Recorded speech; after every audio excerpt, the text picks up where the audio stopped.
Today is Wednesday, September 22nd, 2021. Coming up on Roland Martin Unfiltered Breaking News. Acclaimed director Melvin Van Peebles has passed away at the age of 89. We will talk with a number of Hollywood luminaries, directors Rob Hardy, cinematographer Ernest Dickerson, and many others to share their thoughts about Melvin Van Peebles. We also have an exclusive statement from Bill Cosby, who helped fund the completion of his movie, Sweet Sweetback's Badass Song. Also on today's show, the House Haiti caucus is calling for a halt on deportation flights to Haiti, demanding due process for Haitian migrants at the southern border and congressional oversight into the inhumane behavior of Border Patrol. We'll talk with Congresswoman Ayanna Pressley right here on Roland Martin Unfiltered. She is co-chair of the House Haiti caucus. Also joining us is the new CEO of the African American Mayors Association, Phyllis Dickerson. The AAMA was quick to offer support for Afghan refugees, but what about Haitians? We'll discuss that with her. Also, we've been talking about Title 42. What exactly is that, and how does it apply to Haitian immigrants? Also tonight, the Metropolitan Police Department of District of Columbia hit with a discrimination lawsuit by 10 current and former black female officers. We'll talk with attorney Pamela Keith, the assistant chief at the Metropolitan Police Department. Chanel Dickerson will discuss the case as well. Oklahoma sets the execution date of a black man despite the state parole board's recommendation to commute his sentence to life imprisonment without parole. A black law professor gut-checked Senator Ted Cruz over racist voter ID in Texas. Wait till we show you that video. Plus, Michigan black gets little to no attention. Today, we're going to profile a few missing black folks who are getting left out by mainstream media. Folks, it is time to bring the funk on Roland Martin Unfiltered at the Black Star Network. Let's go. He's got it. Whatever the miss, he's on it. Whatever it is, he's got the scoop, the fact, the find. And when it breaks, he's right on time and it's rolling. Best believe he's knowing. Putting it down from sports to news to politics. With entertainment just for kicks, he's rolling. It's on go, roll, y'all. It's Roland Martin,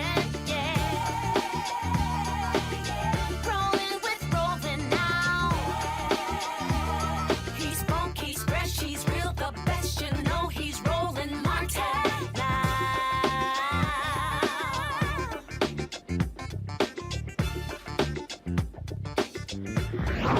Martin.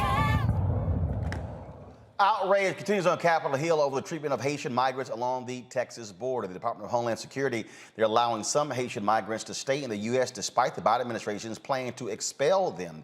It's not clear how long that is going to take place, but there's a concentrated effort to allow families to stay. DHS has placed several Border Patrol officers on administrative leave who use their horse reins as whips on the Haitian migrants. Folks, we got this statement from Simone Sanders, senior advisor and chief spokesman for Vice President Kamala Harris, about the conversation between Vice President Harris and the head of DHS. Yesterday, Vice President Harris spoke to Department of Homeland Security Secretary Alejandro Mayorkas to receive an update about his trip to Del Rio. During that call, the vice president raised her grave concerns about the mistreatment of Haitian migrants by Border Patrol agents on horses and the need for all CBP agents treat people with dignity, humanely, and consistent with our laws and values. Secretary Mayorkas shared the vice president's concern and noted that he looks forward to updating her on the investigation by the Office of Professional Responsibility once it concludes. Secretary Mayorkas also spoke with the vice president about the efforts DHS has underway to address the humanitarian needs of people at our border in Del Rio through the provision of food, shelter, clothing, and medical care, as well as engagement with non-governmental and international organizations. The vice president acknowledged the attention and concern Secretary Mayorkas shared and looks forward to following up with him in the coming days. Now, we've reached out to the White House since Sunday to ask for them to send someone to this show to discuss what's happening with Haitian migrants. They have yet to send someone. Joining us right now, though, is Congresswoman Ayanna Pressley from Massachusetts. She joins us right now. Congresswoman, glad to have you on the show. CBC members on today held a news conference along with others to talk about this very issue. What answers are you getting from DHS in this White House administration over the treatment of these Haitian migrants? Well, first, let me just say, as co-chair of the Haiti caucus, someone who proudly represents the third largest concentration of the Haitian diaspora in the country. We have been for 6 months now advocating for a halt to these deportations. Once Biden did come into office and instructed ICE to halt deportations, they continue to target Black immigrants and Haitian immigrants in particular. So this has been a fight for 6 months. More recently, myself and Representative Velasquez led a letter with dozens of our House colleagues calling for a halt to these deportations. This is a humanitarian crisis, and our response should be one that is humanitarian, that is humane, and this is not. The cruelty is the point. We have seen some manifests of children as young as 3 years old being deported, and we know, given natural disasters, the recent assassination of their president, the ways in which the pandemic has ravaged the region, it would just be cruel. The entire region is unstable. They have made it clear that they cannot accept anyone back. And so we need a halt to these deportations and a repeal of Title 42, which was weaponized by Trump, and that is deporting in the interest of public health. This should be repealed. Again, this is a humanitarian crisis. We need to affirm due process for legal asylum. Again, asylum is legal. And we need to halt all deportations. I am still trying to understand, and this goes back to the administration of Jimmy Carter. Why are Haitians treated differently than Cubans? And no one seems to give me an answer. Well, I think the point here is that Haitian lives are Black lives. And we continue to get a message throughout the globe that Black lives, in fact, do not matter, which is why there's been disparate response and treatment here, which is also why, in my capacity on the Oversight Committee, I have reached out seeking oversight and investigations to ensure that those CBP officers are held accountable for their egregious and vile demonstration of white supremacy. CBP has been racist and rogue for a long time. So this is just another demonstration of the systemic inhumanity and cruelty of this agency. The union for the Border Patrol officers has come out condemning folks for their criticism of these agents. And I've asked the White House, is it policy in terms of for how folks are treated, get an answer. Now you have, of course, you got folks on the right wing who are saying, no, these were not whips, they're horse reins. Well, if you're swinging horse reins like a whip, damn it, it operates the same way as a whip. The people keep talking about these images. It's important to, remember that these images are real people. These are not just images, but they are abhorrent. And what we have seen is it's unconscionable. It's cruel. It's inhumane. It's shameful. It's really shameful. And again, when we were in the face of this so-called national reckoning on racial injustice in the country, many espouse that Black lives matter. It's moments like this, in tragic inflection points like this, where we should be standing up and affirming that is in fact more than an expression, but that it is a fact that is codified in our policies. So these deportations must be halted. These rogue and CBP officers should be held accountable. They need to be. We need an investigation. Again, CBP has proven itself for a very long time to be racist and rogue. Again, even when deportations were halted by the Biden administration, ICE continued to target Black immigrants and Haitian immigrants in particular. And so now we see ourselves where we are in this moment when Haiti is dealing with three conflated, very severe crises, which they have yet to recover from and will not for quite some time. Mm-hmm. Large swaths of the region have no power, no clean drinking water, And again, many of those that they are deporting unjustly have not been to Haiti for more than a decade. And the children have never been there. And certainly during a time of such great instability, uncertainty, and violence, and a pandemic ravaging the region, this is not the time. This is the United States of America. We have the capacity to do the right thing here and to affirm due process for legal asylum. And the only thing that we're missing in this moment is the political will and courage to do it.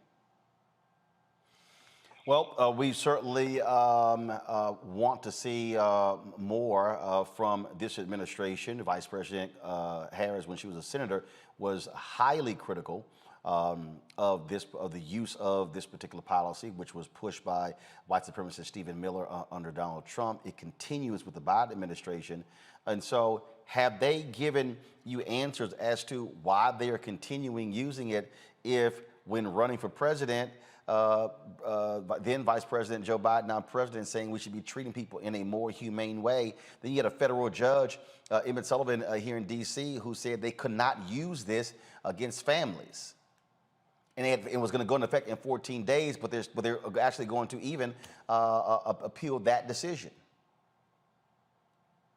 Well, I've not spoken with the president directly. I have been in ongoing communications with the White House, and I did have the opportunity to speak to Vice President Harris directly about this when we were together at her residence celebrating the 50th anniversary of the Congressional Black Caucus. And I found her to be sympathetic, to agree with our characterizations, and I know that, and to be responsive.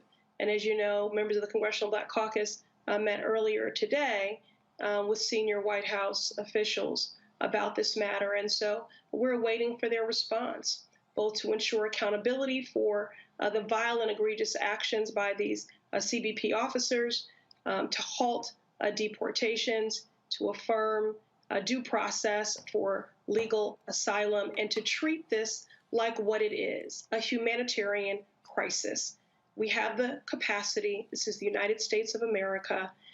We have chosen to exercise that capacity for everyone else, except for Black immigrants and Haitians. Last question for you, and I'm going to ask Phyllis Dickerson coming up next the same question. How does this administration explain to African Americans the making way, supporting financially Afghan refugees, but sending Haitians back? Has anyone explained the difference between how America is accepting and treating Afghan refugees compared to Haitian migrants who are trying to come into the country? Well, I've not heard that rationale or a rationale, because there isn't one. And the contrast is damning and the disparate treatment is obvious. So again, if we do in fact want to affirm that Black lives matter, and that is more than a rallying cry, but a value and a belief with which we practice, Haitian lives are Black lives. And it's tragic inflection points like this where we need to stand up. This is a humanitarian crisis. It requires a humanitarian response. And the callous and cruelty that Haitians have been met with at the border is certainly not consistent with that. We must halt all deportations immediately and repeal Title 42 and hold accountable the rogue officers and their vile racist actions. Congresswoman Yellen Presley, Massachusetts. We appreciate it. Always glad to have you on the show. Thank you, Roland. Thanks a bunch. Let's go to Phyllis Dickerson, the CEO of the African American Mayors Association. Phyllis, glad to have you here. We have seen mayors and governors say, welcome with open arms Afghan refugees. What are Black mayors saying about the treatment of these Haitian migrants along the Texas border? Roland, first, let me say thank you for having me on the show this afternoon. Yesterday, Mayor Turner, as you know, is your mayor, Mayor Sylvester Turner of Houston, sent a letter to the White House, in fact, to President Biden, addressing his concerns with this. The images that we see coming out of the Texas-Mexico border are horrific. It took us all the way back to slavery when you saw the horses, white men on horses and the whooping of the Haitians and rounding them up. And so, and so we have, as a group, as an organization, spoken out against this. The letter was sent to President Biden, and it addressed our concerns and the images that we were seeing. And we're asking for. Looks like Phyllis. There we go. There we go. You froze there. Do we have her back?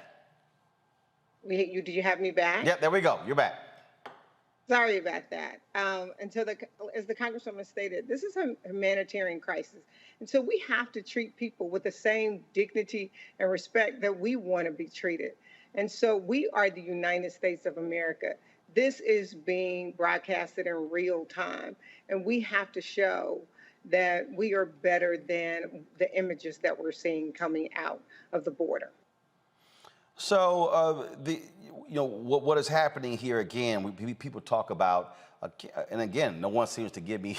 I still can't get an answer how we're treating Haitians differently from Cubans as well as from Afghan refugees as well. It makes no sense to me, and so I would appreciate somebody explaining that. So. Are there other mayors who are speaking out, other black mayors who are saying there needs to be much more coherent policy in terms of how we treat Haitians? Yes, so the letter came from the African American Mayors Organization as a whole, which represents large and small cities. So mayors like Michael Hancock out of Denver, Mayor Lightfoot out of Chicago, and Mayor Turner got together yesterday and put the letter together addressing the issues. But when AMA speaks, when the African American Mayors Organization speaks, they not only speak for their cities, they speak for cities across the country. And you're asking for an answer that doesn't exist, because there is no answer as to the why. Like, why are they being treated differently? And the only answer is right in front of our face. As the Congresswoman said, that Black lives should matter, but do they matter to everyone? And so we have to address the issue that is right in front of us, which is we have to call for action and say, look, this is unacceptable, and we have to be treated fairly, justly, and humans, just like any other immigrant coming into our country. All right, Phyllis Dickerson, of course, Executive CEO of the African American Mayors Association. Surely appreciate it. Look forward to having you back. Thank you, Roland. All right, then. I want to talk about this with my panel, Robert Patillo, who joins me right now. I'm going to be joined by others as well. Robert, look, you keep hearing this, different rules, different people. And it's been the case since President Jimmy Carter, how we treat Haitians compared to how we treat Cubans. Well, it's interesting. Growing up Haitian American in this country, my mom grew up in Conscoff in Haiti. We were there in the 90s when you had the quote-unquote boat people that were the menace to America. We tried to figure out, well, why were they not being treated the same way as Elian Gonzalez, being coddled, being taken in by this nation? But then when you look back at the history of America, it is not simply since Jimmy Carter, since the inception of Haiti, that America has had one simple policy, which is to subjugate and keep down the entire nation of Haiti. And the reason for that is, and this was written by Thomas Jefferson, the fear has always been that if Haiti succeeds, then black people everywhere will believe they can succeed. The fear was that the revolution that started in Haiti would spread to the plantations of South Carolina and Florida and Georgia and throughout the South, and that they would start revolting and standing up and fighting back the same way that Desi Boukman and Toussaint Louverture and that Dessalines stood up to the French. And this is the fear that America has always had, and they have put this into policy for the last 200 years. People forget that the United States of America occupied the entire island of Haiti from 1919 until the mid-1930s. Even as recently as the Clinton administration, we saw the U.S. occupation from 1994 to 1997 during the reign of Aristide. When George Bush was president, he actually picked up Aristide with U.S. military forces, dropped him off in the Congo, and placed his own government in place right there. Not to mention the billions of dollars in earthquake relief that just disappeared thanks to the Clinton Foundation and many other non-government organizations after that natural disaster there. It has been the U.S. policy towards Haiti the entire time. This is just what was caught on camera. None of us believe that these are the first time that these rogue cowboys and bounty hunters rode around the Texas border, doing a Walker Texas Ranger impression, beating and whipping people, particularly Haitians and other African migrants who are coming into the nation. That has simply put the culture and the policy of America, and we have to demand more from the Biden administration, because guess what? The largest Haitian population in America is in Florida. And if you would want to lose a swing state for a generation, have both the Cubans and the Haitians in Florida mad at you at the exact same time. And concurrently, we have to flex that muscle to ensure the administration understands that this is the end of this policy. We'll no longer accept disparate treatment to Haitians and other black groups of migrants for political purposes. The reason no one can give you an answer because the answer is right in front of your face is because they're black. And until we admit that, and until the administration is willing to do something about that, this will continue for the rest of our lives. That is certainly the case, and we're going to keep talking about this here. And like I said, we've been trying to get the administration to send someone to this show to specifically talk about this. Hasn't happened, and that needs to happen. And I made it clear I'm gonna hit them, call them out every single day until they do, because what is being stated so far is simply insufficient with what is going on. And there is a process for asylum. The fact that they're sending people back and not even following that process just makes no sense whatsoever. And so this Democratic administration owes black people answers. They owe folks an explanation to what's going on. And guess what? You're not going to get let off the hook. It's as simple as that. Well, they're going to be right back in 2022 and 2024, and they're going to have the same old, the same old dog and pony show. The most important election of our life. We voting rights are on the ballot, this, that, and the other. But it's going to be very hard to pull that coalition back together that got Joe Biden elected. That coalition of young voters, first-time voters, African Americans, Latinos, women. You're not going to have the boogeyman of Trump on the ballot, and therefore you're going to have to put some points on the board. You put points on the board by passing things such as George Floyd Justice and Police Act, passing things like the John Lewis Voting Rights Act and For the People Act, but also doing right by Haitian Americans and understanding that this is the perfect opportunity to show where your administration is different than the Trump regime. Quit trying to prove yourself to moderate Republicans, quote unquote, thinking that's the way forward. They are never going to come back. They're never going to vote for you. They have not yet admitted that 2020 was even a real year, that it was a real election. So because of that, you need to be coming through for the people who supported you. That includes Haitian migrants, because in those southern states and those swing states, it's not going to be forgotten images of cowboys on horseback with whips and lassos corralling black people carrying food in the middle of the desert. Those images are going to be seared in the next election, so there's going to have to be concentrated action. All right, folks, let's go to our next story. Here in D.C., the Metropolitan Police Department, they're being accused of systemic psychological abuse. 10 current and former black female officers filed a lawsuit claiming they were subjected to a male-dominated culture of race and sex discrimination and faced retaliation when they raised concerns about the treatment. Joining me now is Pamela Keith, attorney from D.C., Chanel Dickerson, assistant chief at the Metropolitan Police Department. Glad to have both of you on the show. So first and foremost, Chanel, first of all, I'm sorry, I'm going to Pam first. Pam, so just walk us through the lawsuit. When you talk about 10 current and former officers, how high up do they go in the department? Well, you have one of the highest in Assistant Chief Chanel Dickerson. She's not just one of the highest ranking African American women in the Metropolitan Police Department, but also just across the country.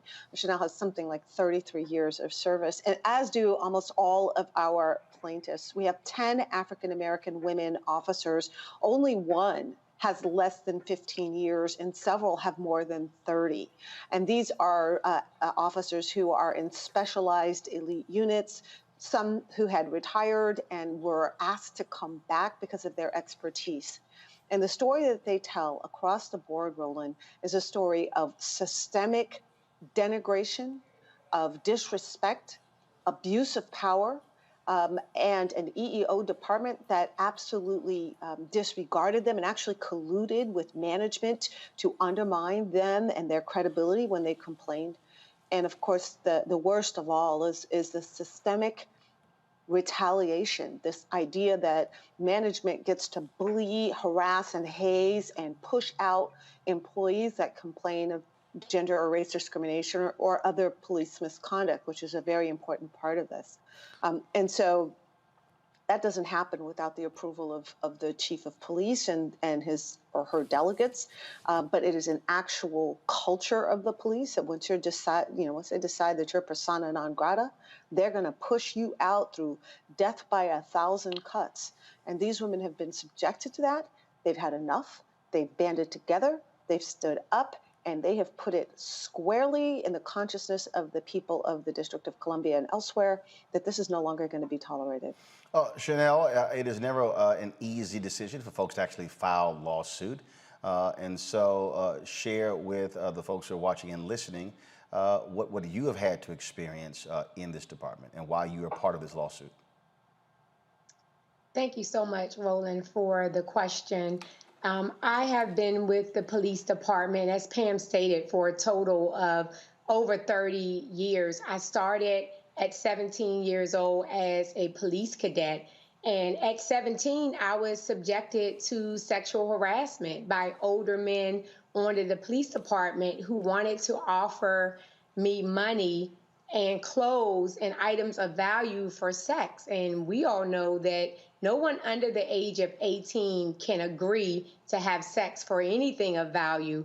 And I asked to be transferred at that moment. And later I resigned and I moved away from the area, but I returned back at the police department in 1994 and became a civilian employee. But unfortunately in 1995, the lieutenant, my supervisor, started to sexual harass me. And when I complained to his boss, a captain, nothing was done. My lunch period was changed from 1 hour to 30 minutes, while other similarly situated employees kept an hour lunch period. And I had to sign in and out to go to the bathroom. I mean, sign in and out. He created a log for me to sign in and out. And my friends and I saw him often outside of my home in Maryland. He had no legitimate business to be outside of my home in Maryland, but he was just basically stalking me. I complained about it, and absolutely nothing was done.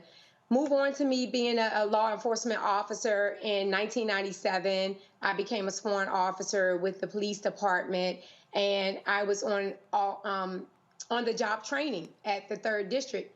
And once again, I was subjected to harassment.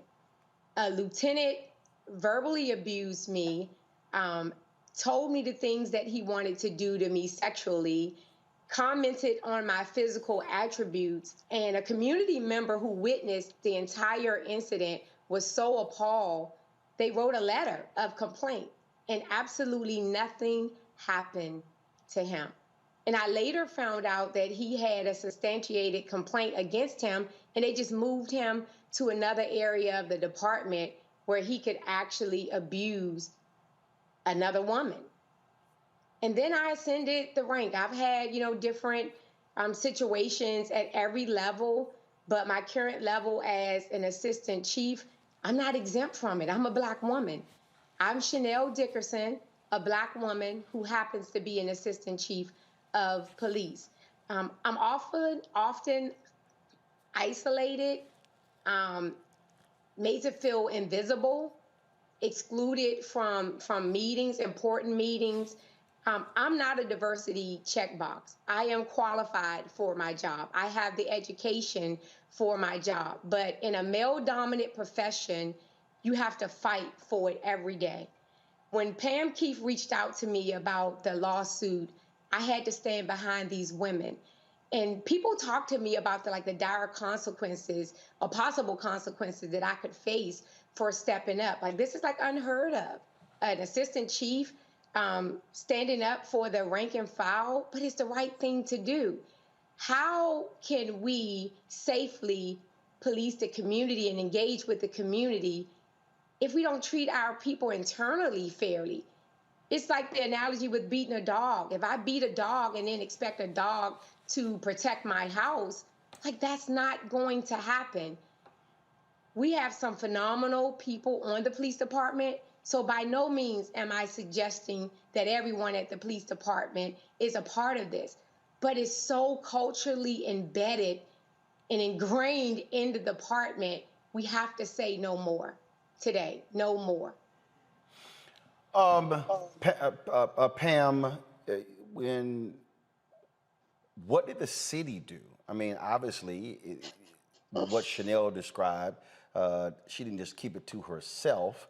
Was there anything from city council members, mayor, or others? Were folks alerted? Folks were alerted. I think they perhaps underestimated the strength of our case.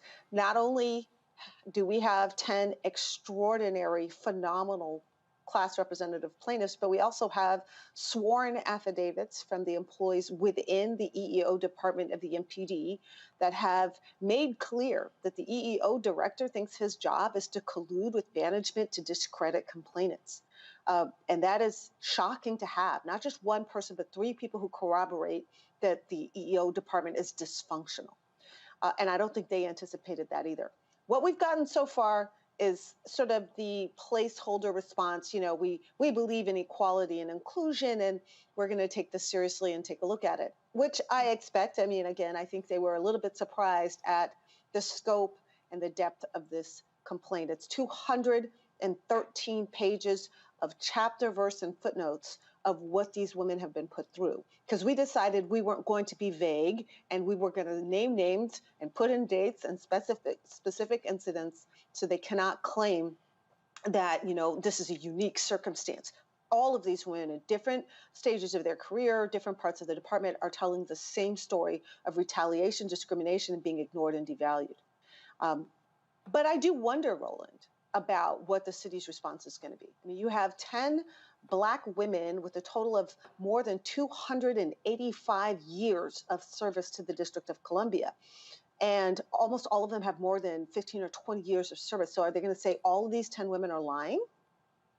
Yeah, I guess they could, but not sure that would work. They could also say, well, no, they're not lying, but what's happening to them is not a big deal. That, you know, being treated this way is perfectly acceptable. Not sure that's going to be a winning strategy either. Or they could say, well, yes, it's bad and it's happening to them, but we don't want to do anything to stop it or change it. Also an option.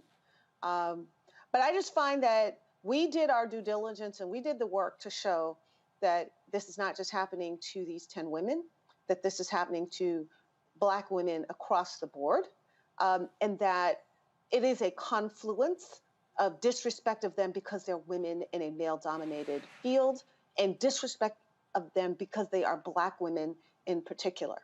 And this news broke today, Roland. Our office has been bombarded with calls of people who are seeking representation because they've been treated this way in the MPD as well. So, you know, we feel our case is very, very strong, and we hope that this is actually an opportunity for a mayor like Muriel Bowser and for the City Council of DC to be the transformative leaders that they claim to be. Chanel, final comment from you. Since you decided to go public with this and announce this lawsuit, have you been shunned? Have you heard from other women in the department who said, thank you for doing this? Has there been any response directly to you? Yes, it has been. People are calling both of my phones. I have 2 cell phones.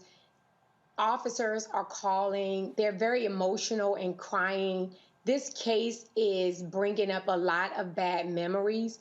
I have to admit, I suppressed mine, and this case actually brought up emotions for me. People want to know how they can get to be a part of this lawsuit. People want to know that they have, we have their support.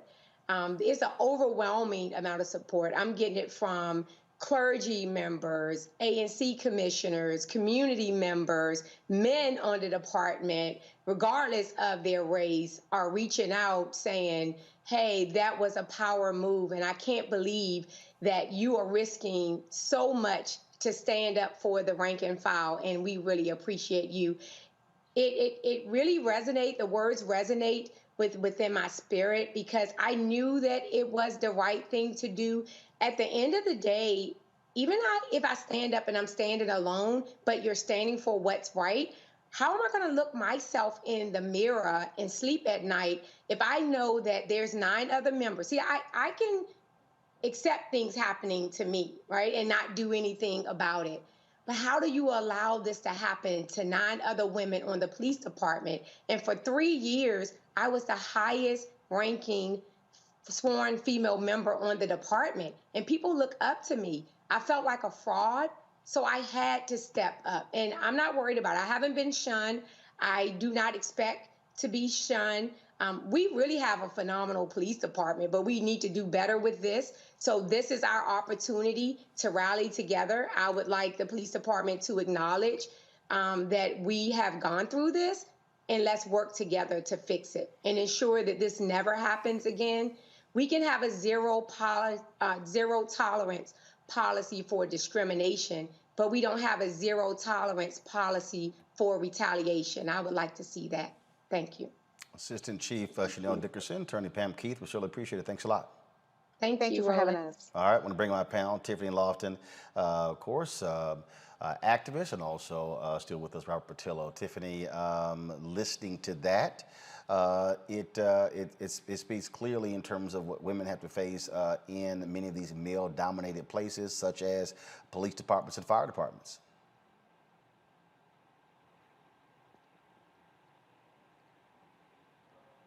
Tiffany? Oh, I'm sorry. Repeat the question, Robert. I'm sorry. I didn't hear you. I said what you just heard described there shows us what women have to face in male-dominated professions such as police departments and fire departments. Yeah, absolutely. I don't have too much to add. I'm still processing the stories that the ladies have shared, and the fact that there's not few places where they can share their stories and be heard. You know, after the Me Too movement and after hearing a lot about what women have to go through and what I've had to go through and experience, there aren't a lot of safe spaces where women are able to have fair processes that trust them. So this is important for us to have this conversation, especially in the Black community. And we know that the injustices that exist are both policy fixed and also cultural. So I'm glad that you were able to at least have this on the show. The thing here is certainly disturbing, Robert, when you listen to what's described there, and also what stands out is how this department is going to respond when you also have a Black female mayor of Washington, D.C. Absolutely, Roland. I think the fact that you hear these stories and see what went on last summer in the Freedom Summer of 2020 kind of pushes even further the need that we have to have for systemic police reform. Even when we look at the George Floyd Justice and Policing Act, it doesn't go far enough when it comes to instituting these types of reforms that are needed in policing departments across the country, not just to deal with the community and racial reconciliation issues, but to deal with their own issues in HR, human resources, and how they treat other officers, particularly women, as was articulated earlier. My sister, my eldest sister, was a police officer in Charlotte, Mecklenburg for 20 years. These stories are across the board and across the nation, not a department by department issue. And the same way we had to attack the culture of sexual assault and sexual harassment in the military in previous years, I think we need to do the same sort of thing on the federal level of police departments around the nation to ensure that people are allowed to simply work and do their jobs regardless of their sex or gender. Well, we have not gotten a comment from the Washington, D.C. Police Department or the City of D.C., well, from District of Columbia, but we certainly want to hear their side of the story. All right, folks, this story coming out of Capitol Hill at the months of negotiations between Democrats and Republicans for police reform measures, there will be no deal. New Jersey Senator Cory Booker, a Democrat, told reporters he had a conversation with Republican negotiator Senator Tim Scott of South Carolina, indicating the talks were over. After Minneapolis jury found a white police officer guilty of George Floyd's murder, lawmakers in both parties expressed optimism they could broker a deal. They said they believed the verdict would provide new momentum to reach a compromise. It didn't. Big sticking point was that the police departments, the unions, and sheriffs did not want to see an end to qualified immunity. Tiffany, there was a point here where Republicans were saying that they could bring Tim Scott, Lindsey Graham, they could bring 20 to 25 Republicans on their side. Isn't it amazing how these things keep ending the same way? Nothing. And then you have Senators Kristen Sinema and Joe Manchin, who, if they would be against the filibuster, this bill could actually pass. It absolutely could. We know that for a fact. So this is really about the filibuster and about delaying the process for voting rights and a series of other things. Listen, politics is a game, and the constant excuse that we need to work bipartisan for, that we need to work across the aisle for an issue that is clearly bipartisan, when we're talking about democracy and we're talking about voting rights, to young people, it leaves a sour taste in their mouth. The parties don't think forward in advance. Young people are going to be some of the biggest turnout for 2022 in the midterm elections. And then as we gear up for the 2024 presidential elections, they are going to remember exactly who did what and who used the excuses to filibuster to not push these issues forward. Their jobs are on the line, and more importantly, their parties are on the line. And so when we think about like how people are saying and playing this game, it's been all year after the pandemic where folks have not pushed these issues forward, blaming each other, pointing the fingers, trying to say that they need to get their friends on their side, and then also talking about the filibuster. And I just want people to like have a bigger context for what this means in the long run for elections. People are going to suffer, and communities are going to suffer, but more importantly, our politics needs to bend down to the democracy of young people who are going to hold their feet to the fire if they don't do what they're supposed to do for our communities. Robert. You know, I think the Democratic Party sometimes has to be stuck on stupid.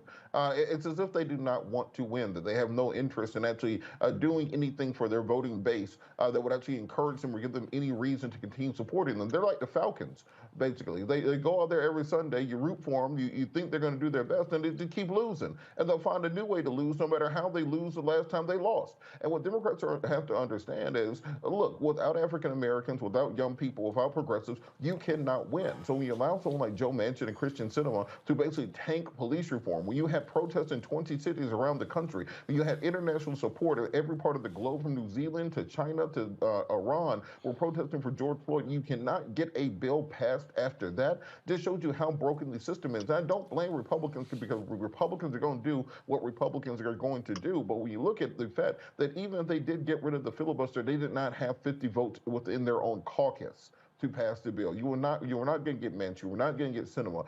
From my sources, there probably were at least 5 other Democratic senators that would not have supported the George Floyd Justice and Policing Act because they are so well supported by the police unions and the First Order Police. And this just shows the corruption in our political system. And this is why so many people check out of politics, because if you do all the things they tell you to do, you give them the House of Representatives, you give them majority in the Senate, you give them the White House, you knock on doors, you register to vote, you do all those things, and you get absolutely nothing out of it. Meanwhile, as soon as the Republicans get elected, they have a $1.5 trillion tax cut and they're building the wall, and somehow government just works different for them. So unless Democrats are going to get on their horse and start passing some bills, 2020 is going to be a tough year for them. But here's the deal, though. What do we say, Democrats? What do? A U.S. senator can do whatever decision that they make. It passed the House. Democrats in the House did their job. Okay, what now? I mean, it's really 2 people who are really holding it up. Look, let's understand something. President Trump came into office with Lindsey Graham comparing him to death, and many Republicans not wanting to touch him for a 10-foot pole. He whipped that entire Senate Republican caucus into shape to the point that they will vote for whatever it was that he said, including decertifying the election and claiming that the entire thing was rigged. No. Hold on. But Robert. Mitch McConnell was not leading a 50-50 Senate. He was leading a 52-48 Senate. So they did not have the same dynamics as the Democrats did. My point is that we need to see a more active and involved president on these issues. Stop outsourcing the black issues to Kamala. Stop outsourcing black issues to Simone Sanders. It seems like, we all love Simone, but it seems like the only time they have her put out a statement is when they do something stupid to black people. So I need to see a president who is actively out there standing up and fighting for these issues, letting Joe Manchin and Christian Sinema and anybody else know that I have some LBJ in my system when it comes to running the Senate rules. I know how to use the levers of power. I was in the Senate, or I was in Washington for 50 years. That was the entire point of you running, by saying that you could at least get your own caucus in order. And I don't think black voters are willing to sit down and say, well, look, I know you didn't pass voting rights. I know you didn't pass police reform. I know you had a whole bunch of Border Patrol agents whipping keeping black people down at the border. I know you dropped that bomb and killed all those Afghani civilians. Oh, and also, I know the economy's not going the way that we thought it was going to do, and you've actually passed none of the legislation that you said you were going to pass for us. So I'm going to get out here and knock on doors in 100-degree weather in Atlanta to make sure you get reelected. That's just not the way that things work, and they know that's not the way that things work, and they're going to get up off their butts and do something about it. Otherwise, they're going to find themselves in a poor position going into 2022. And it is going to be a problem, Tiffany. It is going to be a problem going to voters to go, what the hell did you get passed? Oh, listen, what Robert just said is what I said 5 minutes ago. He just said it in a way better way than I did. It ripped off all the examples, including also what did you do when the Texas ban happened and the Supreme Court didn't do anything? And also, what did you do when you were trying to cancel student loan debt that you told us you was going to work on, but you only did it for some people and not everybody else? As an organizer who has been doing for the last 10 years that door knocking that Robert just got finished talking about, it is entirely difficult for me to go and talk to regular folks and knock on their doors and say, hey, we need you to vote. And the question that I always get is, what are elections going to do for me? And when we think about the daily impact that it has on people and their cost benefit to going to go cast their ballot and cast their vote, it becomes harder for leaders of organizations. It becomes harder for people who are invested in the party. It becomes harder for organizers who want to see an improvement in their community to convince people to do something for somebody who did nothing for them. And every day that he waits, and I'm talking about Joe Biden, every day that he waits, every day he takes inaction is another strike against him and the entire party. And so that's why I talked about 2022 for not only the party, but for 2024. And listen, I think that I said this a long time ago, and I've been saying it for a long time. I didn't want a punk president. I wanted a president who was going to take action, who was going to support the communities that they were going to support, who were going to support the communities that got him into his job in the first place. Joe Biden has not done that since I've seen him be in office. And I think that the party does itself a disservice when they can't hold the president accountable to do things that they promised they were going to do. I was talking to my friend the other day about strategizing what we're going to have to do to move some of these campaigns that we're working on. I'm literally right now working on getting aid to the border in Haiti. And, when we talk about Republicans, they don't really care if people are yelling and screaming. They care about money and they care about their jobs, whether or not you're going to elect them again.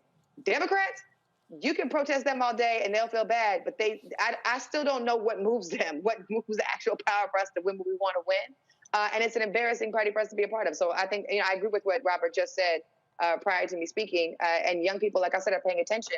And when the elections happen again, you're not going to be able to use me to come out and use on behalf of the party and speak on your panel to talk about why young people need to vote in the election. I'm going to tell us why we need to vote, but I'm not going to tell them why they need to vote for y'all. We're going to start doing independent stuff. We've been doing independent stuff. There are some incredible young, specifically people of color and specifically young women of color who are running for office who don't affiliate or associate with none of these parties. And I hope they whoop y'all tail in the election. I'm just going to say that. All right, folks, I got to show y'all this here. There was a hearing today on Capitol Hill talking about voter ID and the usual being an asshole, Senator Ted Cruz. He thought that he could somehow check a sister and some others. You want that smoke? Here you go, Ted. Chairman, I want to start with a question for each of the 5 witnesses. In your judgment, are voter ID laws racist? Professor Tolson. Thank you for that question. So it depends. One thing we have to stop doing is treating all voter ID laws as the same. Okay, so your answer, I want to move quickly, so it depends is your answer? Yes, that's my answer. Okay, so what voter ID laws are racist? Apologies, Mr. Cruz, your state of Texas, perhaps? Okay, so you think the entire state of Texas is racist. What about requiring an ID to vote is racist? So I think, sir, that's pretty reductive. I'm not saying the entire state of Texas is racist. You just said my state of Texas, so you tell me, what about the Texas voter ID laws is racist? So the fact that the voter ID law was put into place to diminish the political power of Latinos with racist intent and had been found to have You're racist asserting intent, that. What's your evidence for that? The federal district court that first resolved the constitutionality of Texas's voter ID law. Okay, so your view is voter ID laws are racist. How about you, Mr. Yang? I agree with Professor Tolson. Voter ID laws can be racist. Okay, that's 2. Mr. Science? There are some voter ID laws that are racially discriminatory in intent. How about in practice? In intent, fine, you say there's some racist with a malevolent intent lurking in the back of their mind. But let's just talk about it as a practical matter. When I go to vote, they ask me for my ID. I pull out my ID, I show it to them, I vote. Is that racist? If the law that requires you to do that was motivated by racially discriminatory intent What about the under effect? our Set aside Constitution. intent. Set aside intent. I'm asking about the effect. Yes, in effect, I Okay, think that Ms. there are Reardon. discriminatory effects from a number of voter ID laws. Okay, thank you, Ms. Reardon. I'm going to give the witness a chance to answer the question. Go ahead, Mr. Sine. Yes, in effects, I think many voter ID laws are discriminatory and in design. They are designed to have that effect. Okay, Ms. Reardon. No, sir. Mr. Van Spakovsky. No, particularly because every single state that has passed an ID law has put in a provision to provide a free ID to anyone who doesn't have one. The turnout numbers show it has no effect, and I would remind everyone that the current version of the Texas voter ID law for in-person voting, the Obama administration agreed in court, in a court filing, that they were satisfied with it and that it was not discriminatory. You know, I have to say this is the wildly partisan nature of the Democrats' proposal. The record should reflect all three of the Democratic witnesses invited by the chairman maintained to this committee that voter ID laws can be, in many instances, in most instances, I think of the various ways they formulated, are racist. So let me tell you who disagrees with that. 35 states across the country disagree with that because 35 states have voter ID laws in effect. But not just 35 states. 81% of voters in America disagree. I'm tired of headline ass. Bottom line is this here. We're dealing with a true idiot in Ted Cruz there, Robert, and it is what it is. Well, let's understand. It's the argument the Republicans have been having about voter ID. It was made for absolutely one reason, which is that you can look at the maps. Right about the same time the Republicans stopped winning the popular vote is when they started pushing these voter ID laws in the mid-'90s. After the Reagan Revolution, after George W. Bush, they saw the demographics of the country were changing, and therefore we started seeing the first rollout of voter ID laws in the mid-'90s. 1997, Georgia got its first voter ID law, and even at that time, you could use your light bill, your water bill, any public utility, those sorts of things as identification to say who you are and where you are. When that was not strong enough to get them in power, that's when they rolled out the 2005 voter ID. And this is what we saw sweep across the nation then, which were the more stringent voter IDs, many of which were struck down as being poll taxes, such as the Georgia law, which was struck down in 2006. And now we are in our third wave of voter ID laws. The entire idea, as Reverend Jackson likes to say, is about skimming. It's not about making sure that every single person can't vote. It's about ensuring that 1 out of every 100 people does not have the right to vote. 1%, that's all it really takes to win an election. Donald Trump lost the state of Georgia by 11,800 votes, 80 votes per county. So the fact that all it takes is to make one out of every 100 people inconvenienced or putting a barrier in place to stop them from voting, that's all that they need to do in order to win elections. That's why Republicans in the Senate represent 41 million fewer people than the Democrats. That's why Republicans have not won the popular vote in the last 17 years. That is why in the House of Representatives, Republicans will represent about 50 million fewer people than Democrats, because they no longer need to win the majority of the votes. They simply want to mess with the rules, play around with the referees, and win on a technicality as often as possible. And that's what voter ID is about. And we know exactly what these frauds are all about, Tiffany. And yeah, they are racist. We know what the intent is, Ted. Yeah, we know what the intent is. We know what the impacts of it are, and we know how it's shifted the election results for the last couple of years. But what's interesting about the clip you just played, Uncle Roland, is that we are watching Ted Cruz fight on whether or not he is being called racist, whether or not the state of Texas is being called racist.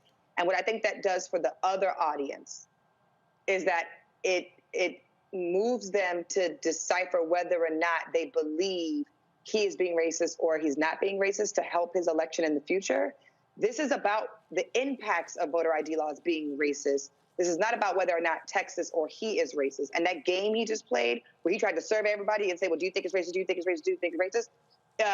I think is a strategy that he's using to distract people from the impacts of what voter IDs do, how it has disenfranchised communities of color, and how it has helped the party, and also how there's actually no need.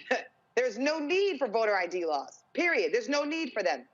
Everybody should be naturalized to vote. You shouldn't have to re-register. Texas during the pandemic made it very difficult until the end of the last 2 weeks of election season, made it very difficult for anybody to register to vote online during the pandemic. During the pandemic, Nobody was able to register to vote online during the pandemic. Very few states quickly turned around and said we could get people to register to vote. And so the nature of that conversation, that discussion he just had, totally distracted everybody from what the actual problem is and why voter ID why voter ID laws are a problem. And instead, let's talk about racism because I'm a white man and y'all keep calling me racist and y'all not gonna win that fight. And I'm sick of him. I'm sick of him doing it. Absolutely, folks. Got to go to a break. When we come back, we'll celebrate the life and legacy of the great indie director, Melvin Van Peebles. He passed away today at the age of 89. We'll talk with director, producer Rob Hardy, cinematographer Ernest Dickerson. We'll hear from Reggie Hudlin and others, including Will Packer, as they share their thoughts about how Melvin Van Peebles changed the game for Black Hollywood and a whole generation of African-American directors. That is next on Roland Martin Unfiltered, streaming live on the Black Star Network. I believe that people our age have lost the ability to focus the discipline on the art of organizing. The challenges, there's so many of them and they're complex, and we need to be moving to address them. But I'm able to say, watch out, Tiffany. I know this road. That is so freaking dope.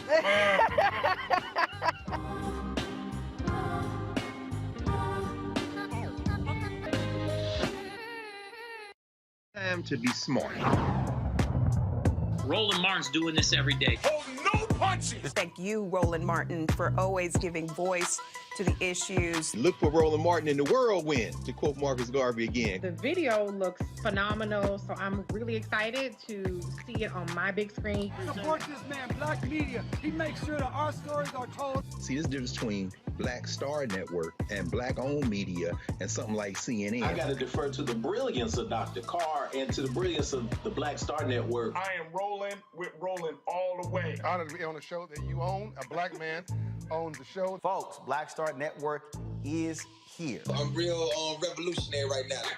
Roland was amazing on there. Hey, Black, I love y'all. I can't commend you enough about this platform that you've created for us to be able to share who we are, what we're doing in the world, and the impact that we're having. Let's be smart. Bring your eyeballs home. You can't be Black-owned media and be scared. You dig?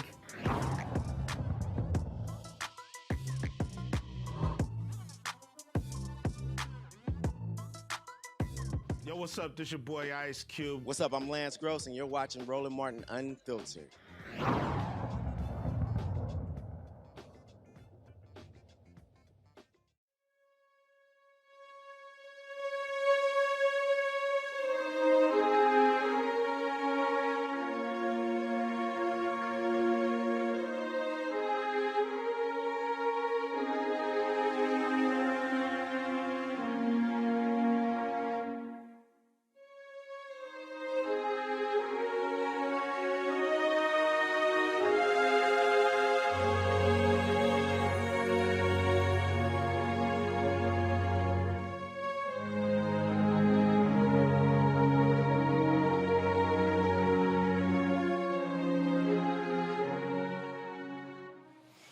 He can be called a Renaissance man. He produced an independent film, had no real history when it came to cinema, but he let Hollywood know he could do it. Went on a gross in excess of $15 million.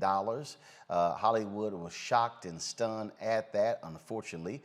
Sweet Sweetback's Badass song ushered in the blaxploitation era. He was highly critical of that because it stripped, of course, black movies of what he was focused on, which was political power with that particular movie. Melvin Van Peebles, folks, today passed away at his home in Manhattan at the age of 89. He was more than just a director. He was an author. He was a composer, wrote Broadway plays, served time as a stockbroker at one point, and he's done all kinds of stuff. And in fact, folks, that movie that he did, Sweetback's Badass song, he needed to finish the movie, and he went to a bunch of people. No one would give him money. One of the folks who did was Bill Cosby, who gave him $50,000 to finish the film. Van Peebles said that Bill Cosby did not want equity in the movie. All he wanted was his money back. Well, he got his money back because how much that movie made. We reached out to Bill Cosby. We got this exclusive statement through his rep, Andrew Wyatt. This is what Bill Cosby had to say about the death of Mario Van Peebles. Melvin's work as a composer, writer, and performer need to be studied. He was very prolific and at times prophetic. The two original 33 and a third albums, Brer Soul and Ain't Supposed to Die Natural Death, are amazing. Written, composed, and performed by the great Melvin Van Peebles. In his time, Melvin did not have the luxury of producers and directors of today. Thank you, Melvin. One of those folks who is a director and a producer is Rob Hardy. He joins us right now just to share his thoughts and reflections on the life and legacy of Melvin Van Peebles. Rob, what immediately comes to mind as we pay tribute and pay our respects to the passing of this great man? You know, I think of him as just an innovator. You know, a lot of people refer to him as the father of modern day black cinema. And, you know, he was the person that unapologetically was him. He was political, he was creative, and he was also an indie filmmaker that went out and made films his way by any means necessary. And, you know, that ushered in that era of the blaxploitation films, but not even so much from the exploitation side, but just from the fact of making films by us and for us and starring us. And so many of the filmmakers that inspired, you know, me and my generation of filmmakers were birthed from him. So he's got his fingerprints on everything that we do and the way that the industry is today because of his fearlessness and because he put his career and his personal safety on the line to speak for us and to give a voice to the voiceless and to represent for his people. And we'll forever be indebted to him because of that. You talked about fearlessness. He shot the movie in 20 days in Watts, did not pay scale, couldn't afford to pay it. And the way he got around it was telling the unions that he was shooting a porno film that they wouldn't actually care about. That's right. That's right. You know, sometimes it's by any means necessary. And I think that became the template for people like the Spike Lees and Robert Townsends and Hudlin brothers and the late, great John Singletons of the world to continue and fight that path. Even when you look at the way that Spike went and raised money to finish Malcolm X. You know, all those were like, you know, pages taken from the Melvin Van Peebles handbook. Well, that's the thing and in fact, you know, a lot of people criticize Sweetback's Badass Song because of the sex was involved. He couldn't get any actor to play the lead role, so what the hell, he did it himself. I think that there are some similarities to his film and you and Will Packer, your first film, Trois, long time ago. But the way y'all did that, independent, he put this movie in movie theaters in places like Detroit and Chicago where black audiences were. Y'all did the same thing with your first film. You're absolutely right. Listen, you know, looking at what he did with that movie and the fact that people came out and responded to it inspired Will and I to do the exact same thing. So for us, it was, you know, markets from Jacksonville, Florida to Chicago, and of course, our home city of Atlanta, Georgia.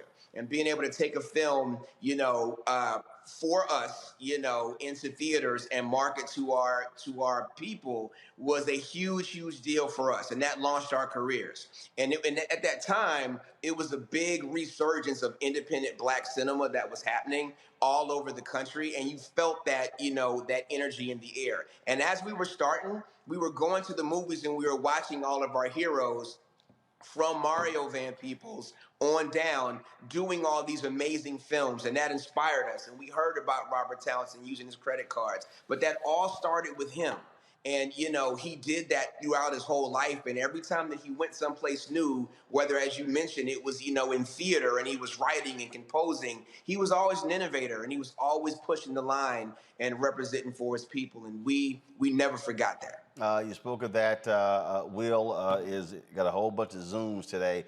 This is the video that he sent us because he wanted to be sure that he shared his thoughts with regards to the passing of Melvin Van Peebles.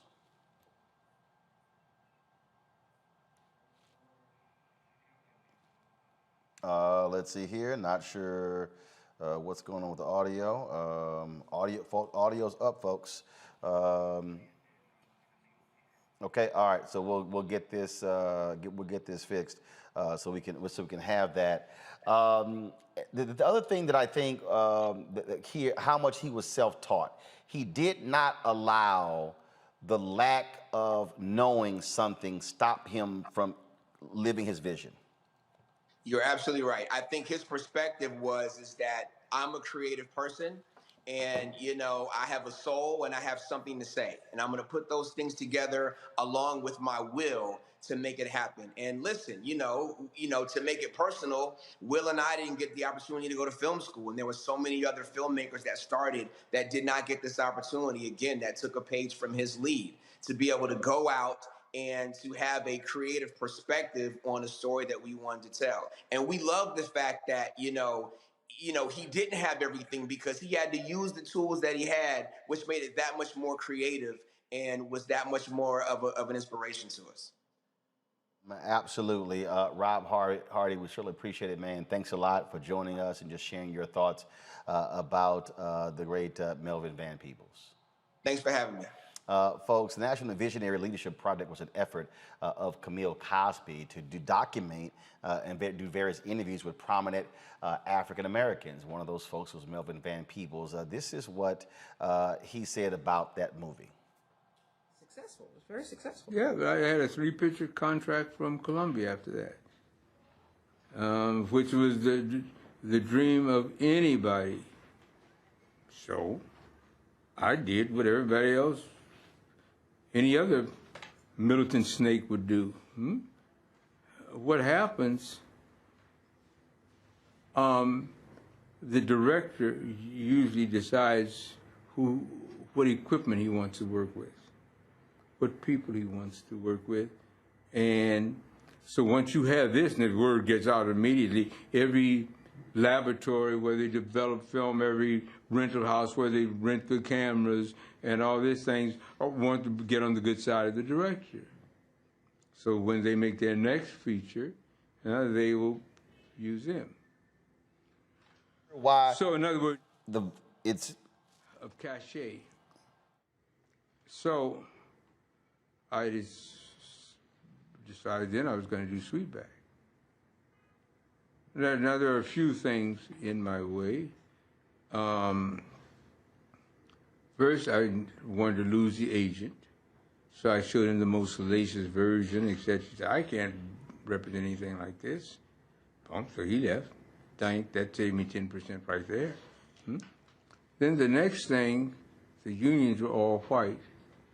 And I said, they don't know me, I don't know them, except I needed competent people. But the only people who were competent, knew anything of really cinematically competent and so forth outside the union were porno houses. The people did porno film. So I sat through so many porno films, I used to get seasick, like, But every time a film came up was in focus, at the credits at the end, it was the same guy. So I went and found this guy. And it turns out he was a terrific guy. And it was a family affair. His wife did the makeup. His daughter was her assistant. The daughter's boyfriend was the second cameraman and so forth.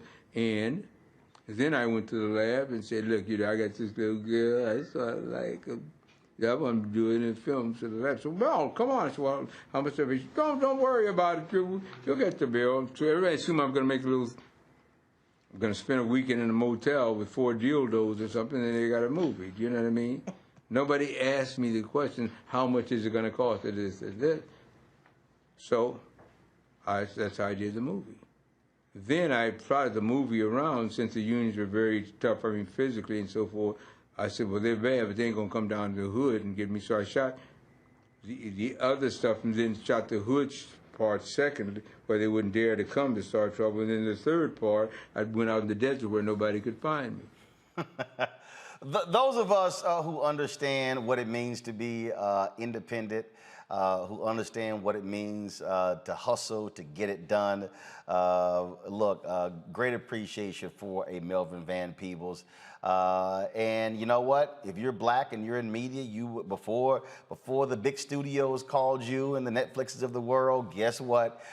You were hustling, doing exactly what Melvin Van Peebles did. My next guest, same thing. Him and his brother Warrington Hudlin did the same thing. Everybody was trying to do their thing, hustle, trying to make it happen. Joining us now is, of course, director, producer, comic book, sci-fi aficionado, Reggie Hudlin. What's up, my man? Reggie, you got us? Yes, I hear you. Got it. Just share for folks who never met Melvin Van Peebles, just what he was like. Melvin, he was that perfect combination of super smart, but he was fun, he was clever, he had great turn of phrases, and he was always such an innovator. And you know, you look at his body of work. He founded Black cinema as we know it. He founded Black theater. He was on Wall Street before Black people were on Wall Street. I read his novel. You know, he launched Earth, Wind, and Fire. You know, he was a guy who just said, oh, I can do that, and just did it. He was a big inspiration for me, because that's what I try to do. I've done movies and television and comic books, and I try to emulate his freedom of expression in every medium. And that's the thing that I think, when I think about Melvin Van Peebles, when I think about Gordon Parks, these are people who said, you know what, I want to do that. So, I mean, Gordon Parks, he was, of course, shooting photos, and you know what, I think I'm going to paint. You know what, I think I'm going to compose a Broadway play. You know what, I think I'm going to do that. I mean, that curiosity and not giving a damn about the rules. Right. It's as people, forget artists, just as human beings, right? When we're kids, we do everything, right? We play piano, then we'll play baseball, and then we'll do our math homework. And as we get older, we figure out what we're good at. And that's kind of all we do. And we get better and better at what we're good at, but we get scared of trying new things. We get scared of embarrassing ourselves and failing at things. And these guys were so courageous that they just never had that fear of failure. They were like, well, I'm just going to try it. I'm just going to do it. What's the worst that could happen? And that's a lesson for everyone to emulate, to have courage in our everyday lives, to try new things, and don't worry about being bad. Just do it. And also being very deliberate with what it is that you want to say. He chose with this movie, with his art, he made it clear he was going to speak about an issue. He dealt with police brutality in that movie. He dealt with black folks being in control. We talk about self-determination, that's what it was about. So it wasn't just a movie, it was about, no, I'm saying something with this movie. And in fact, Huey Newton of the Black Panthers told everyone, go watch this film. The Black Panthers fully endorsed you watching this film. Absolutely. Well, it's interesting. Now, here's the amazing coincidence. This French documentary company contacted me through Tanya Hart. You know Tanya, the journalist. And they were interviewing me yesterday about the career of Melvin Van Peebles and about the making of Sweet Sweetback. And they asked me to read some passages from his diary, from his autobiography.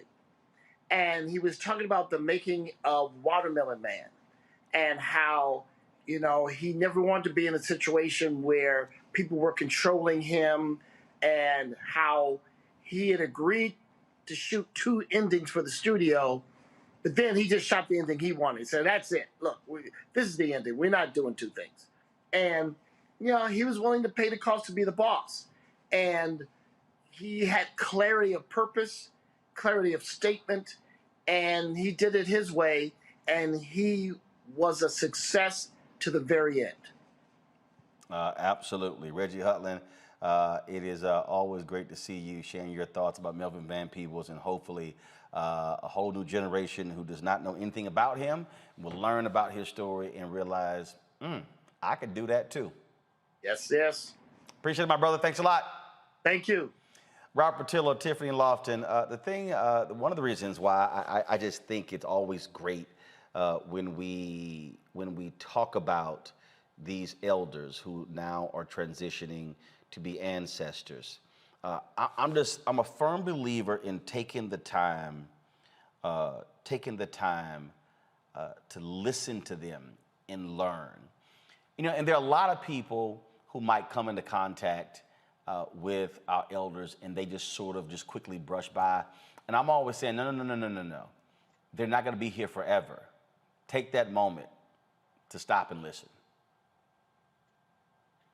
You're absolutely right, Roland. And we think about the wisdom that can be passed down, the information that people gain with a conversation, understanding. I think we have these moments when it's a celebrity or someone famous who dies, but think about it in your own family, that elder in your family, that grandmother, that aunt, that person who has generations and decades of knowledge they can pass on to you. Take the time to sit down, talk to them, ground with them, listen to stories, learn from them, and figure out how you can apply that not just to your life, but to the life of your children going forward, because the same battles they fought before are the same battles you'll be fighting today. There's an old saying that that listening is the cheapest lesson. And I think people need to understand, if you look at what they've done before, if you look at Hollywood right now, where you have an Emmys where no African Americans are winning, we still have fights now. If you look at the lesson that was laid down previously, then you know exactly what you need to do going forward, and the importance of independence and controlling your own narrative, controlling your own art, controlling your own creation cannot be emphasized enough. Tiffany, how important is it? And you had the opportunity to sit with Dr. Janetta Cole in that interview we did. If I didn't stop y'all, y'all would still be talking right now, and that was in February. You didn't stop us, because I text her and we go back and forth all the time. But go ahead. Yeah, but we stopped them cameras from going. But it to me, again, there are a lot of people who, I'm gonna figure it out. I'm like, no. Learn from the cats who already been there. Every major action that I've been a part of, we have invited our elders to join us. And I have never been told no, they didn't want to be there for us. Even thinking 10 years ago when we were occupying the Capitol in Tallahassee, Florida, in the name of Trayvon Martin with Dream Defenders and a bunch of other organizations, we had so many elders come visit us in the Capitol while we were occupying. And even now, last year, SNCC, the Student Nonviolent Action Coordinating Committee, celebrated its 60th anniversary. They're holding a conference in 21 days.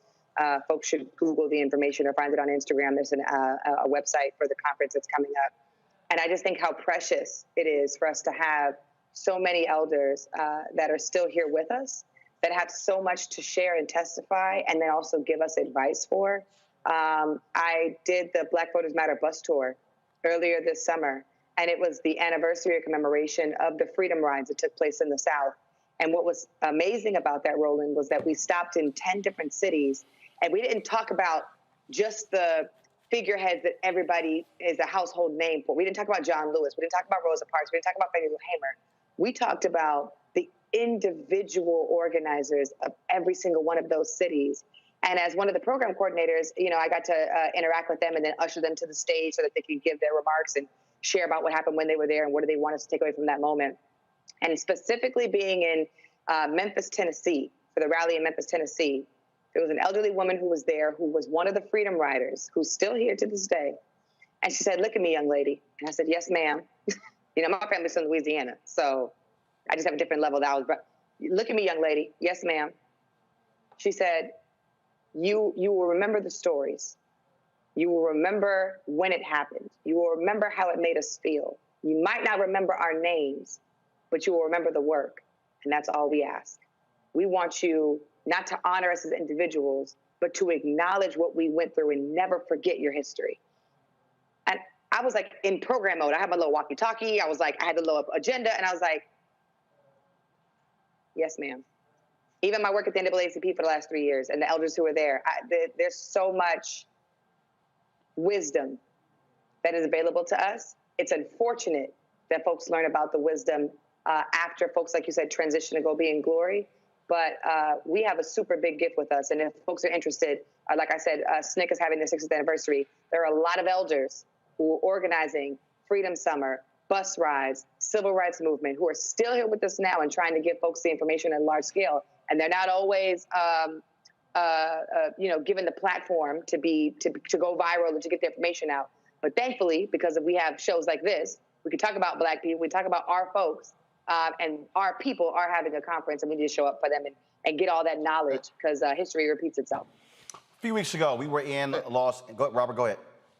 No, just to piggyback off of that, I do want people to remember to don't just start remembering people after they pass. Give them their flowers while they're still here. For example, Reverend Jackson's being released from his Parkinson rehabilitation today, so I want to give a shout out to him and give an update on him coming back to us and making sure that we see these people who have fought for 75 years still fighting today to give us the energy that we need to fight back against the Joe Manchin and Christian cinema. Also, we have the Rainbow Plus Conference coming next month, creatingopportunities.org.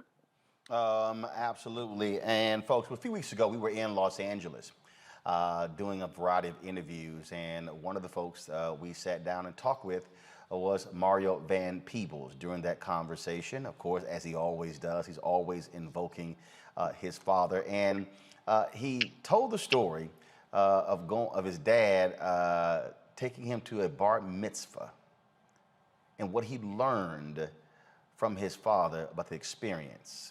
Watch this. The things that my dad saw in me, he said, okay, I know how to deal with Mario. He's an ambitious cat, so I know what I can do with him, but that's not the same thing I can do with his brother. One size fits all. Parenting doesn't get it. And how many siblings you have? I have a brother and a sister. Got it. Yeah. One size fits all. Parenting doesn't get it. So he was able to. I'll give you a case. Let me tell you one quick thing. This happened to me. I was writing a book on it called Free Thinker about my dad and my mom.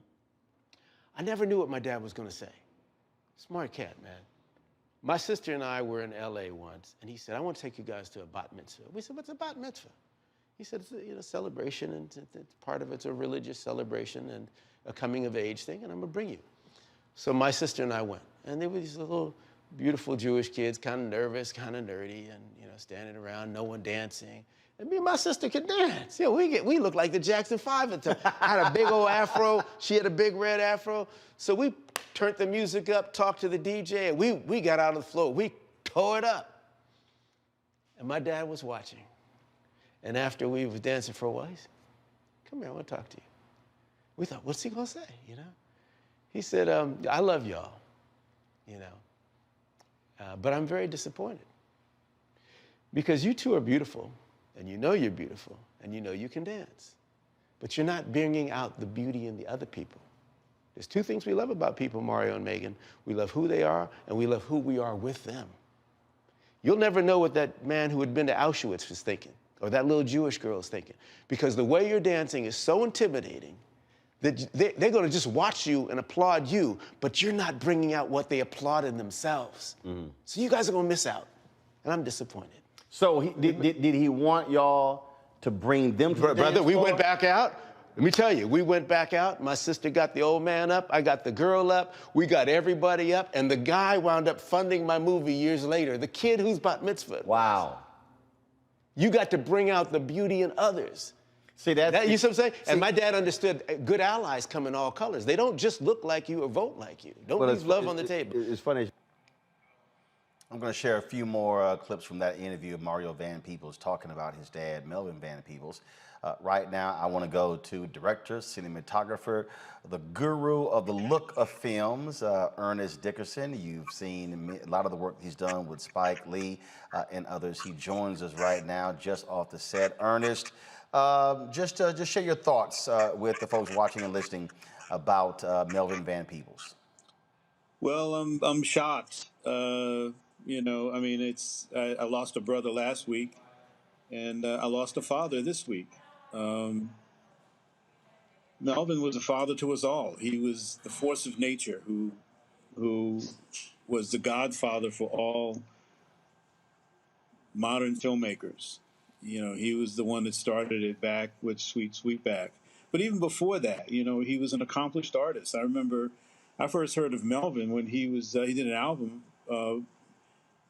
being Brer Soul, and listening to some of his music and some of his word stylings. And he was also an accomplished playwright. You know, I saw the play Ain't Supposed to Die a Natural Death when it played. So he was a force of nature. He was an inspiration to all of us. And can't believe he's gone. We were talking to Rob Hardy earlier about Melvin Van Peebles and how, look, folks had to learn the hustle and how he made the movie and how he was fiercely independent.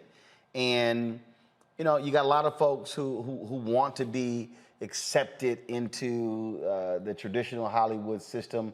But what we're seeing right now, we're seeing because of the proliferation of other outlets, the ability for independent Black artists to maintain a hold of their work. The sister who, and again, I think it's who just won the Emmy for writing, Netflix wanted to offer her $1 million, didn't want to give her ownership. She says, no, I need ownership and creative control, held it and got it from the BBC and HBO. You know, he was about, no, I'm gonna do this my damn way. And there's a cost to doing that, but there's still something about being able to have complete control.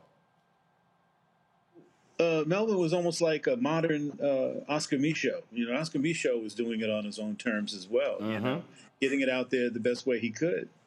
And when Melvin made Sweet Sweetback, it was revolutionary. He did it on his own terms. He did it, you know, raised the funds for it and everything else. But everything that he did was cutting edge. Everything he did was always, you know, stretching the medium further. You know, something like Watermelon Man, the way to have Godfrey Cambridge made up as a white guy was pretty strong stuff for the year that it came out, which is, I think, maybe around 68, 69. But yeah, he was a genius. And you know, not only in the art, but also financially. You know, I think he also had some success on Wall Street, if I'm not wrong. Yeah, he was for a time he was he was a trader on the floor of the New York Stock Exchange, the only Black. I mean, that was in the '80s. So he was like, you know what the heck, I'm just a stock trader. Yeah, yeah, an amazing, you know, like I said, force of nature, and he was unstoppable. Indeed. Until now. But he's still with us. His spirit is with us. He's not stopped. He's going to continue to inspire us as long as we're in it, as long as we're lasting, as long as we're here, carrying on his name. Absolutely. Ernest Dickerson, my brother, I appreciate you joining us, sharing your thoughts and reflections about life and legacy of Melvin Van Peebles. Thank you for having me. Yes, sir. Here's what Melvin Van Peebles had to say about being a pioneer to the National Visionary Leadership Project. How do you feel about the overall, what's going on in terms of the variety, in terms of what Black directors are doing, not doing? Any feelings at all about? Nope. Nope. There's something like, no, I don't know my job. To have feelings about, the one thing that overshadows or that trumps everything, I think that a large part of it is possible to make it possible. Okay. Now. Spike Lee is very clear about being inspired by you. That you have meant a great deal to him, artistically. Does that make you feel, I don't know, is it a positive feeling to be revered in that sense? Absolutely. Beats the burnt stick in the eye. Look, we can go around a little. I'm the Rosa Parks of the industry. Okay, boom, over and out. Again, you make it seem really simple, you know, but being the But the is or you ain't. I is so far. Somebody says, oh, Rosa Parks got onto the bus and they helped us all. Duh. What are you supposed to think about that? It's true. It's true, yeah. And then I know. So when something's true, fine, okay. Okay. And but with the caveat, many times things are true. Now what happens? Early on, after Sweetback of this and that, everybody was being touted as the beginner or the this or that. I mean, they were going to do an article about the people, me and Richard Roundtree and da-da-da-da. I said, well, wait a minute, guys, we ain't all in the same category here. Well, but you were going to do, there's a thing called drown the fish. Do you know what I mean? No. And so when we're doing an interview, I said, wait a minute, you don't do an interview about Kubrick and Corman. What the hell you doing one about me and such and such? Huh? Well, so, no, go ahead and do it without me. You know what, Tiffany, I love about that? His whole deal is, okay, fine, I did it, next. Whereas others would ride that for the rest of their lives and sort of demand the. I remember Joe DiMaggio had a requirement that anytime he was introduced, he had to be introduced as the greatest living baseball player of all time, which was kind of a joke because there were other greater players than him, like Willie Mays. But that was sort of like anytime he got introduced, that's how he was introduced. There was so much humility in that. It was almost a little scary. Because I don't know the last time I've ever seen somebody say, listen, okay, yeah, I did all that. I understand what I did. Let's move on. What else you got to talk about?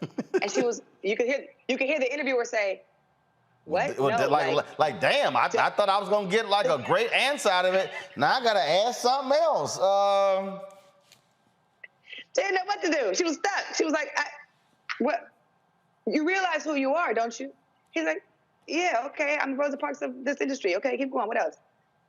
And all of us are like, no, you can't move on from that, sir. You're incredible. You're amazing. I think there's so much humility in that. And in addition to all the other things that people are going to learn about him, I think that's one of the things in that clip that I'm just going to take away for the rest of the day of like, it's not about me.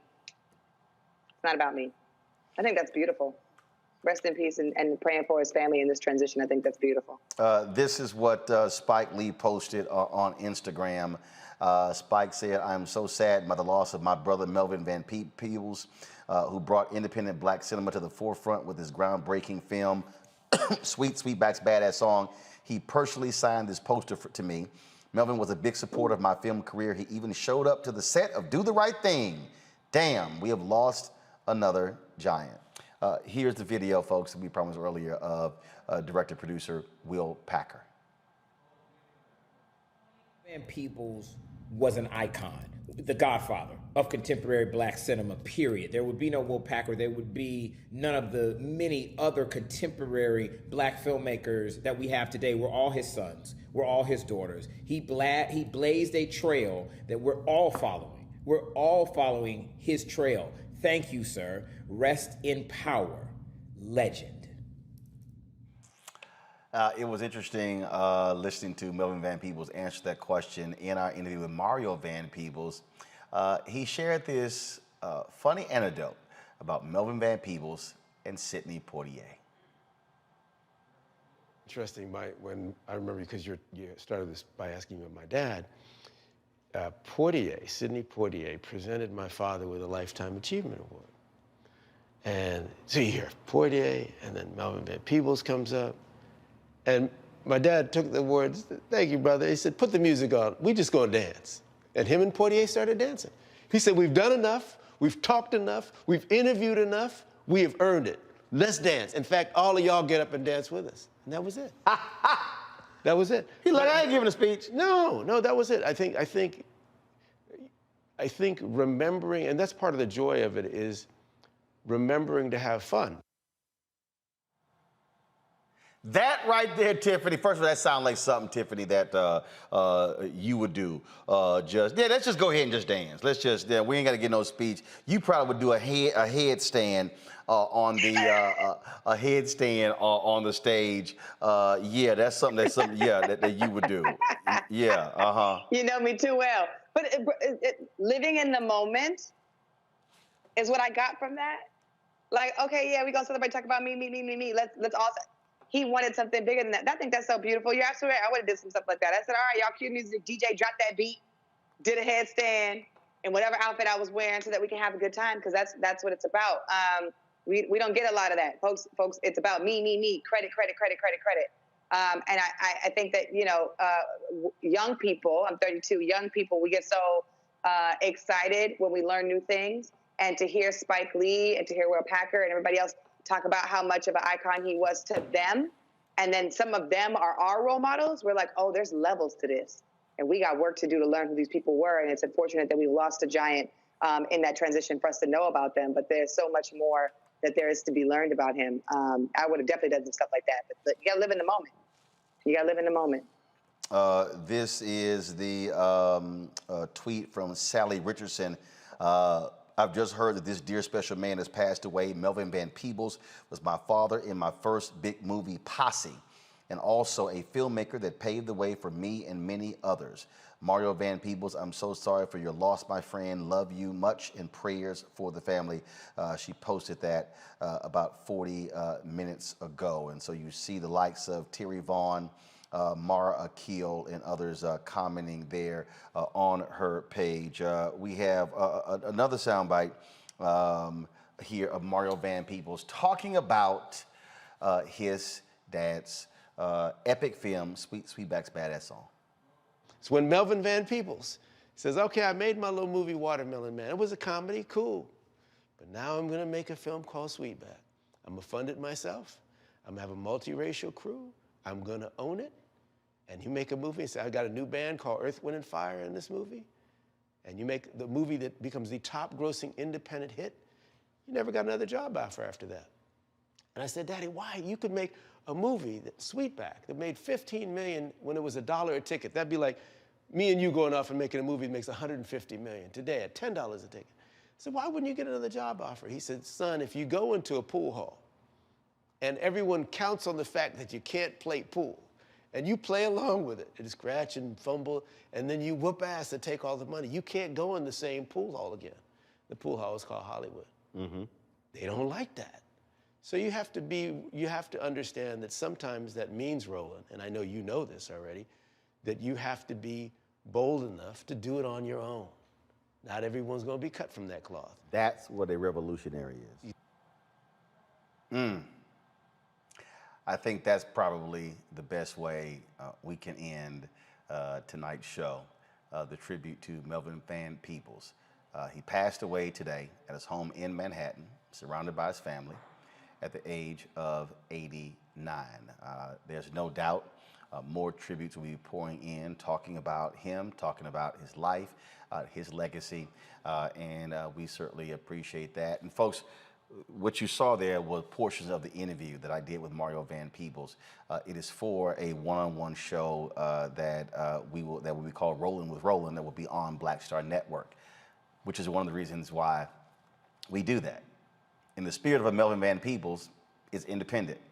Don't have to ask anybody's opinion, don't have to ask anybody's permission to do it. We just do it. We own the cameras, we get on the plane, we go make it happen, and we tell our stories. And that's why it's important to do so. And so, I don't know, matter of fact, I saw a tweet earlier, my homegirl Heidi Barker, I've known her for years with NABJ. She tweeted this, She tweeted this, wondering if any of the big three network news shows covered the death of Melvin Van Peebles tonight. And here's the deal, folks. We don't worry about what they do. The reality is, we know they are not going to dedicate 45 minutes or an hour to paying tribute to Melvin Van Peebles. But that's why we have Roland Martin Unfiltered. That's why we have the Black Star Network. Because as the first black newspaper, Freedom's Journal, said on March 16th, 1827, we wish to plead our own cause, too long have others spoken for us. And so this is about us being able to tell our story, for us being able to celebrate in our way our former elders who now transition to ancestors. So we want you to download the Black Star app. It's on every available platform: Apple, Android, you have Apple TV, Android TV, Roku, Fire Stick, Samsung TV, Xbox, all of those platforms. You can also join our Bring the Funk fan club. Every dollar you give goes to support this show. Cash App, $RM Unfiltered. PayPal, R Martin Unfiltered. Venmo is RM Unfiltered. Zelle is Roland at RolandSMartin.com. Roland at RolandMartinUnfiltered.com. And you know what? You can't worry about what others have to say. You can't worry about what others do. You can't worry about if people are just saying this, that, and the other about you. You know what you got to do? You just got to go ahead and just do what you do. You got to go ahead and do it. And like Melvin Van Peebles, he didn't worry about what people said about him. He just went ahead and do it. He just went ahead and did it, and didn't matter. And so that, folks, is what I think is so important about his story.